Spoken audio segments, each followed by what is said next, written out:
ఇవాళ ఆ భయం లేదుగా. ముద్రా లోన్స్ కానీ ఇది అంటే ఆర్థిక వ్యవస్థ స్వరూపాన్ని మార్చేశాడు అతను. దీని ఇంపాక్ట్ ఏమైపోయింది? ఇదివరకు కాంగ్రెస్ టైంలో దిగిపోయే టైంలో ఎంత?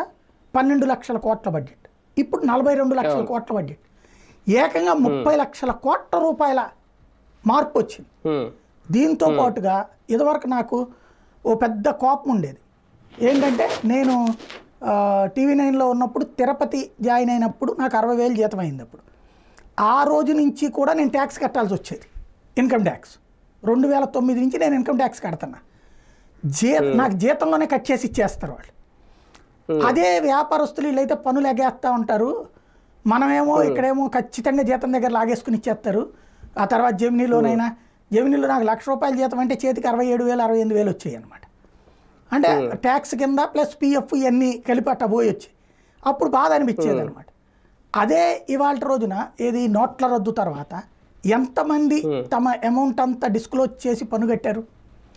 అలాగే అప్పట్లో ఇన్కమ్ ట్యాక్స్ రిటర్న్స్ ఎంత? టోటల్గా వేసేది 1,15,00,000 1,25,00,000, అందులో పన్ను కట్టేవాళ్ళు 70 లక్షలు 80 లక్షలు. అది కూడా ఎక్కువ పన్ను కట్టేవాళ్ళు 10 లక్షలు 15 లక్షలు.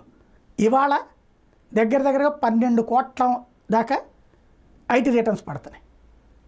అలాగే దగ్గరగా 4-5 కోట్లకి తక్కువ మంది కాకుండా పన్ను కడుతున్నారు.